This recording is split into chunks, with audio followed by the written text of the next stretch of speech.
안녕하세요. 사연을 부탁해입니다. 오늘의 사연을 소개하겠습니다. 어느 날 오빠 여자친구, 그러니까 예비 새언니가 인사를 왔다 갔습니다. 오빠가 예비 새언니를 데려다 준다고 나가자마자 엄마가 불만에 찬 표정으로 말했습니다. 난 무슨 거인이 들어오는 줄 알았네. 거인은 무슨 거인이야. 난 키가 커서 부럽던데. 키가 커도 보통 커야지. 너무 크잖아. 엄마가 단단히 착각하고 있는 것 같은데 내가 볼 때는 예비 새언니가 큰 게 아니라 우리가 작은 거거든. 제가 엄마 말을 정정하자 엄마가 짜증스레 쏘아붙였어요. 난 그렇다 쳐도 네가 작긴 뭐가 작아? 엄마가 인정하고 싶어 하지 않는 것 같아서 말해주는 건데 내 친구들 중에 내가 제일 작거든. 너 정도면 정상 키지? 얘가 뭔 소리라는 거야. 하물며 네 외가에 가면 넌 장신이거든. 평소에도 엄마는 우기기 대마왕으로 당신 편한 대로 생각하기로 유명했기에 제가 다시 일침을 가했습니다. 그거야 외가 가족들이 워낙 작으니까 그런 거잖아. 그러니까 예비 새언니 키 가지고 괜히 심통 부리지 마. 내가 심통을 부리긴 무슨 심통을 부렸다고 그래. 이거 왜 이러셔. 다른 것도 아니고 예비 새언니 키 가지고 계속 딴지 걸고 있잖아. 키가 커도 너무 크니까 그렇지. 네 오빠보다 키가 큰데 내가 뭐라고 안 하게 생겼어? 거기다 골격 자체가 어찌나 큰지 무슨 거인 같잖아. 엄마가 다시 우겨대는 모습에 저도 지지 않고 대꾸했습니다. 내가 조금 전에도 말했지만 오빠가 작은 거라니까. 그러니까 괜히 반대한다 뭐한다 그런 말 꺼내지도 마. 그동안 오빠도 키 때문에 스트레스를 얼마나 받았으면 키 큰 사람이랑 결혼한다고 노래를 불렀겠어? 다 필요 없고 난 결사반대야. 아무리 그래도 남자보다 키가 큰 건 좀 그렇지. 엄마가 계속 그렇게 억지 부리면 나중에 엄마만 힘들어지니까 잘 생각하고 행동해. 나만 힘들어진다니? 그건 또 무슨 말이야? 말 그대로야. 오빠가 예비 새언니한테 완전 푹 빠져 있던데 엄마가 계속 반대한다고 하면 엄마 얼굴 안 보고 산다고 할 수도 있어. 오빠가 좋다고 하는 사람이니까 그냥 좋게 축하해줘. 그동안 엄마 억지에 진저리를 친 게 한두 번이 아니었기에 제가 진지하게 경고를 보내고 있었지만 역시나 전혀 통하지 않았어요. 그날부터 엄마의 반대가 시작됐습니다. 그 바람에 하루가 멀다 하고 집안이 시끌시끌해졌는데요. 난 절대 허락 못해. 그러니까 걔랑 헤어지고 선볼 생각이나 해. 엄마, 말이 되는 소리를 좀 해. 다른 것도 아니고 나보다 키가 크다고 헤어지라고 하는 게 말이 된다고 생각해? 키뿐만이 아니라 골격이 무슨 거인 같잖아. 내가 웬만해야 말을 안 하지. 거기다 밥 먹을 때 보니까 손도 아주 그냥 어마어마하게 크던데 혹여나 결혼하고 나서 살다가 그 손으로 네 뺨이라도 올려붙이면 너 그 자리에서 그냥 기절한다니까. 엄마, 유진이 그런 사람 아니야. 유진이가 왜 내 뺨을 올려붙이겠어. 그러니까 제발 쓸데없는 고집 좀 피우지 마. 내가 볼 때는 걔한테 맞는 웨딩드레스도 없을 것 같아. 아니 남자도 아니고 무슨 여자가 어깨가 딱 벌어져서는 옆에 와서 서 있으면 무슨 경호원 같다니까. 그건 학교 다닐 때 유진이가 배구 선수를 해서 그렇다고 했잖아. 운동하다가 중간에 다쳐서 그만뒀다고 했잖아. 엄마와 오빠가 쉼없이 말다툼을 하고 있었는데요. 오빠 입에서 배구 선수라는 말이 터져나오자마자 엄마가 다시 버럭했습니다. 그러니까 그 배구한 그 손으로 네 뺨을 올려붙이기라도 해봐. 애인간한 남자들도 다 픽픽 쓰러질걸? 아니 유진이가 왜 내 뺨을 올려붙이냐고. 유진이 완전 착한 사람이야. 암튼 난 절대 찬성 못해. 결혼할 거면 니들끼리 알아서 해. 난 평생 얼굴 안 보고 살 참이니까.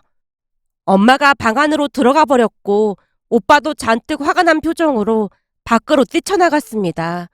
그 모습을 고스란히 지켜만 보고 있던 아빠가 숨을 고르는 모습에 제가 걱정스레 조용히 입을 열었습니다.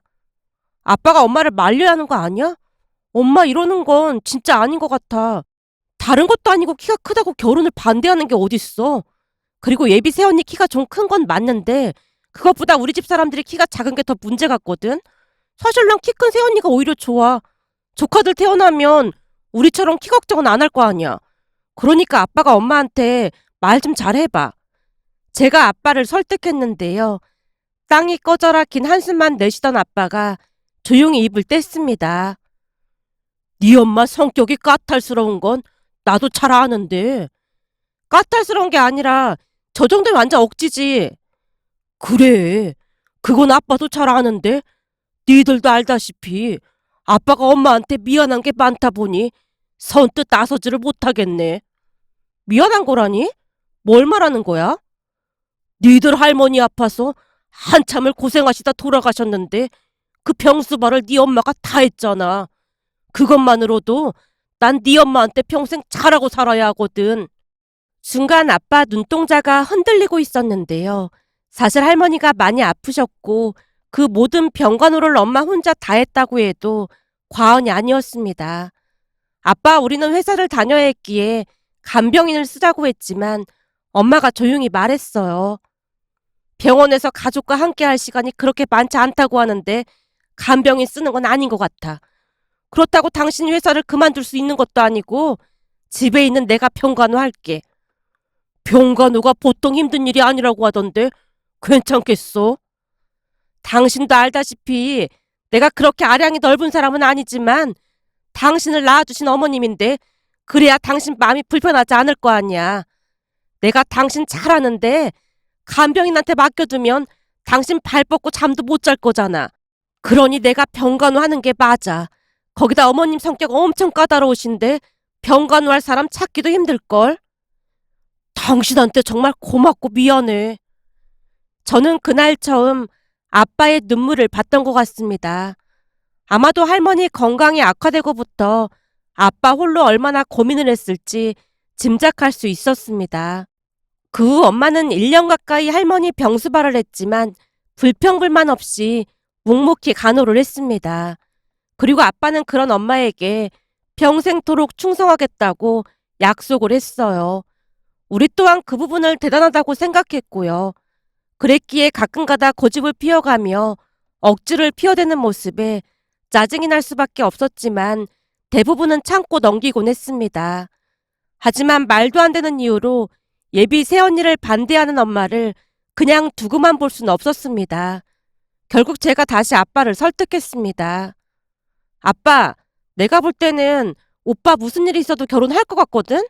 근데 이러다 엄마 아빠랑 척지고 살 수도 있어. 그러면 안 되는 거잖아. 그러니까 아빠가 잘 설득 좀 해봐.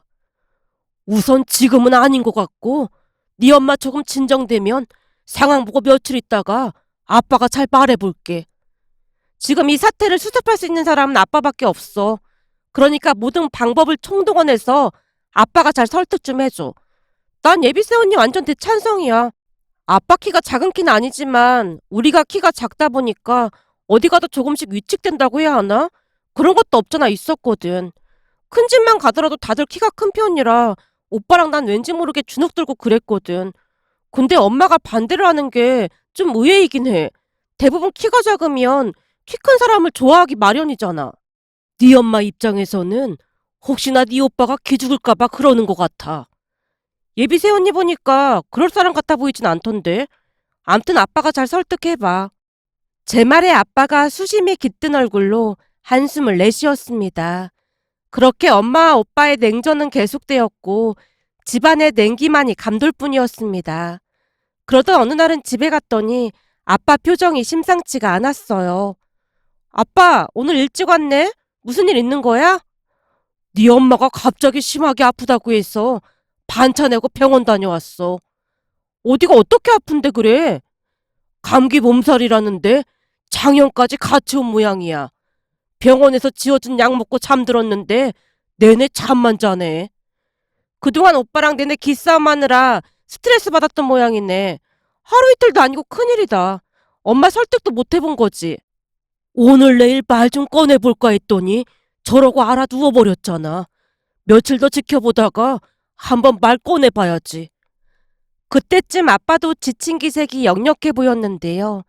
엄마와 오빠 사이에서 많이 힘들 수밖에 없었으니까요. 그런 아빠가 안쓰러워 보여서 제가 물었습니다. 아빠는 밥 먹은 거야? 아까 네 엄마 흰죽 써주면서 대충 때우긴 했는데 스트레스를 받아서 그런지 배고픈 줄도 모르겠다. 그럴수록 잘 챙겨 먹어야지. 내가 아빠 좋아하는 치킨 배달시킬게. 네 엄마 아파서 누워있는데 치킨은 무슨 치킨이야. 아빠 입맛 없다며. 이럴 때일수록 아빠가 잘 먹고 그래야 하는 거야. 배달 시킬 테니까 치킨에 맥주 한 잔해. 그렇게라도 스트레스를 풀어야 할 거 아니야. 제 말에 아빠가 조용히 고개를 끄덕였습니다. 잠시 후 집에 들어온 오빠에게도 엄마가 아프다고 말했어요. 오빠 화나는 건 알겠는데 너무 몰아붙이지는 마. 다른 것도 아니고 키 때문에 반대를 한다는 게 말도 안 되는 거잖아. 나도 오빠랑 같은 생각이긴 한데 그래서 내가 며칠 동안 곰곰이 생각해 봤거든? 근데 엄마가 우리보다 키가 더 작잖아. 그럼 엄마 입장에서는 새언니가 더 거대해 보일 수도 있을 것 같아. 그러니까 거인이다 뭐다 그런 말을 하는 거 아닐까? 그런가? 그냥 내 생각일 뿐인데 아무래도 그럴 확률이 높아 보여. 그러니까 내가 하고 싶은 말은 예비 새언니랑 만나는 시간을 좀 늘려보면 어떨까? 지금도 난리를 치시는데 그게 어떻게 가능해? 그건 내가 아빠랑 잘 상의해 볼게. 암튼 우선은 엄마 아프니까 당분간은 오빠도 너무 심하게 그러지 마. 알았어. 그리고 신경 써줘서 정말 고마워. 제 말에 쑥스러운 듯 오빠가 머리를 긁적이고 있었는데요. 그동안 오빠도 마음고생이 심했던 모양으로 얼굴이 말이 아니었습니다. 그렇게 며칠 뒤 아빠와 제가 머리를 맞대고 방법을 찾았고 엄마 건강이 많이 좋아진 것 같아 넌지시 말을 꺼냈습니다. 엄마, 내 친구 윤주 알지? 윤주가 부산 가려고 펜션을 예약했다는데 갑자기 출장을 가게 됐다나 봐. 근데 취소하면 위약금 엄청 많이 물게 된다면서 나보고 가족들이랑 같이 다녀오라고 하더라고. 윤주가? 엄마 아픈데 병문안도 못 와봤다면서 미안해서 더 그런 모양이야. 감기 몸살인데 병문안은 무슨 병문안이야. 그나저나 윤주는 보면 볼수록 참 착한 것 같아. 말만이라도 고맙네. 그래서 말인데 우리 오랜만에 가족끼리 바람이나 쐬고 올까? 취소하면 위약금 내야 하는데 너무 아깝잖아. 다들 시간이 되나 모르겠네. 주말인데 시간은 괜찮지. 엄마 몸도 안 좋았었는데 바람 쐬고 오면 좋잖아. 그럼 윤주한테 우리가 간다고 할게. 그럼 그러던지. 엄마가 내심 좋아하는 눈치였습니다. 잠시 후 아빠가 제 방문을 노크하고 들어와서 물었어요. 근데 예비 며느리도 같이 갈 거라는 말을 언제 꺼내지? 그건 미리 말하면 안 될 것 같아. 당일날 예비 새언니가 와서 같이 간다고 하면 예비 새언니 면전에 대놓고 뭐라고는 못할 거야. 알았어. 이번에 일이 잘 풀려야 할 텐데. 아빠가 걱정스레 말하고는 방을 나갔는데요. 그 뒤 기가 막힌 일이 일어날 줄 누가 알았겠습니까? 며칠 뒤 주말이 됐고 계획했던 대로 부산으로 출발하기 위해 주차장으로 갔더니 예비 새언니가 기다리고 있었어요. 예비 새언니를 보자마자 엄마 표정이 굳어졌지만 제가 반가운 듯 말했습니다. 엄마, 언니가 엄마 걱정을 얼마나 많이 했는지 몰라. 어찌나 고맙던지 내가 같이 가자고 했어. 이러다 차 막히겠다. 얼른 출발하자. 라며 우리는 아빠 차에 올라탔고 오빠와 예비 새언니는 오빠 차를 탔는데요. 차에 타자마자 엄마가 불만스레 말을 꺼냈어요.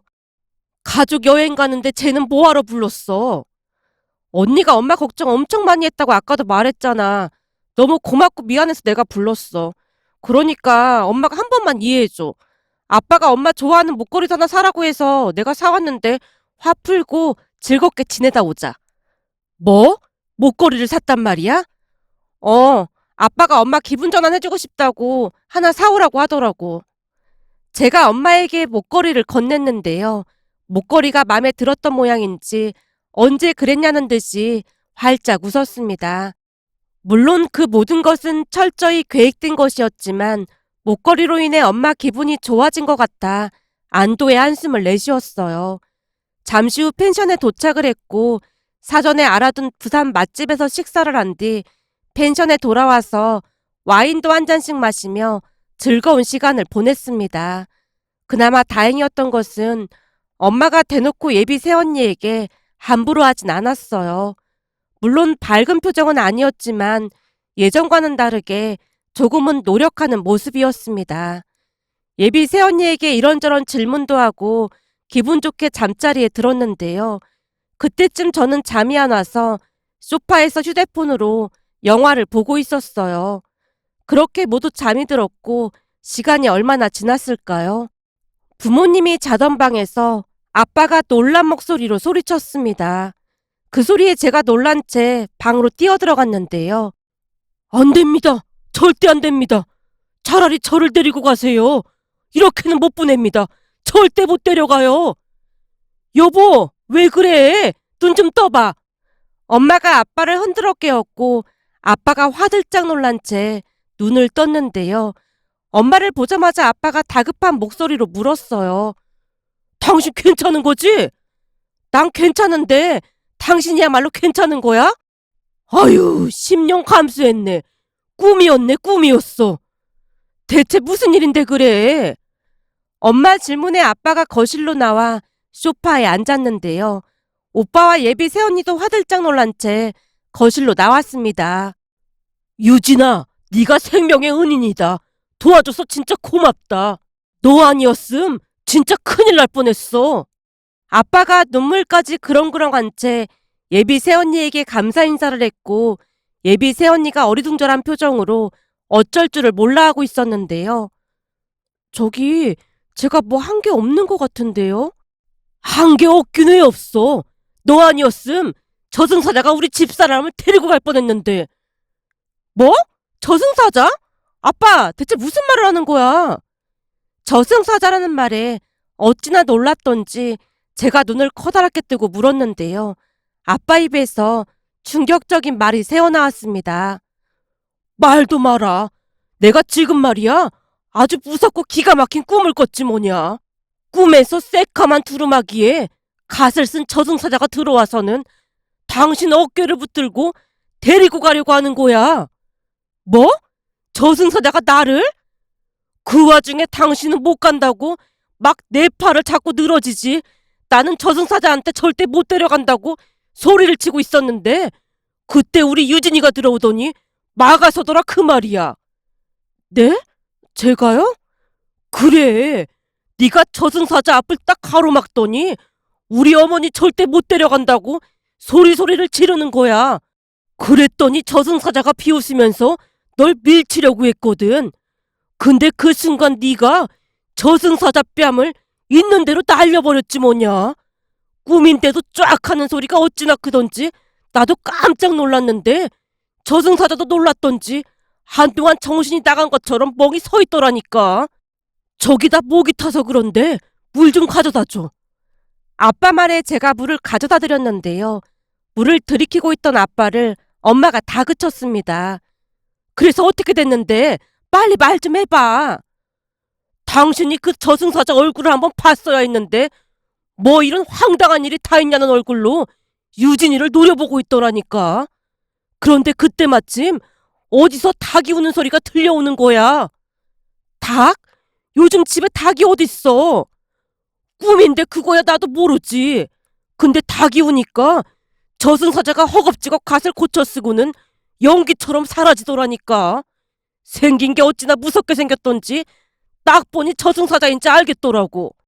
아빠가 다시 물을 들이키자 믿을 수 없다는 표정으로 엄마가 다시 물었습니다. 당신 혹시 거짓말하는 거 아니야? 이 사람아, 거짓말이면 내가 자다가 그런 장구대를 하겠어. 그렇게 연기를 잘했으면 내가 유명한 배우가 됐겠지. 맞아 엄마. 내가 거실에서 들었는데 진짜 장구대가 장난 아니었어. 근데 엄만 진짜 좋겠다. 갑자기 그건 무슨 말이야? 아니 내가 들어보니까 아빠가 엄마 대신 아빠를 데리고 가라고 막 소리를 지르더라고. 거기다 언니도 저승사자를 막았었다며. 그런 생사가 오가는 상황에서 이런 대접을 받는 사람이 몇이나 되겠어? 진짜 부럽다 부러워. 나도 꼭 아빠 같은 남자랑 결혼해야겠어. 그리고 언니, 비록 꿈이지만 우리 엄마를 지켜줘서 정말 감사해요. 네? 저한테 고마워할 일이 아닌 것 같은데요.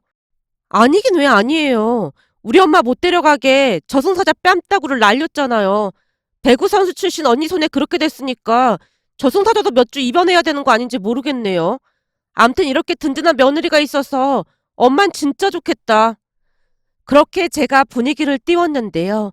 사실 그때쯤 엄마가 도깨비라는 드라마에 푹 빠져 있었기에 절호의 기회라는 생각이 들었으니까요. 그리고 엄마도 긴가민가 하는 것 같아 보이긴 했지만 우리가 계속 분위기를 띄우자 확실히 믿는 듯해 보였습니다. 다음날 펜션 밖에서 산책을 하던 아빠에게 시치미를 떼고 물었어요. 아빠, 연기 진짜 장난 아니던데? 이참에 배우로 직업을 전향해 볼 생각은 없는 거야? 뭐? 배우라니 그게 무슨 말이야? 아니, 새벽에 보니까 연기가 아주 수준급이던데 갑자기 저승사자 이야기를 할 줄은 진짜 꿈에도 몰랐네. 이건 사전에 나하고도 얘기가 안 됐던 거잖아. 덕분에 엄마가 언니를 바라보는 눈이 완전 달라졌어. 너 뭔 소리를 하는 거야? 연기라니. 새벽에 아빠 연기한 거잖아. 그럼 넌 아빠 말을 안 믿었단 말이야? 아니, 말도 안 되는 소리잖아. 뜬금없이 저승사자가 뭐야, 저승사자가. 거기다 언니가 저승사자 뺨을 올려붙였다니. 그 정도면 영화를 만들어도 손색이 없을 정도잖아.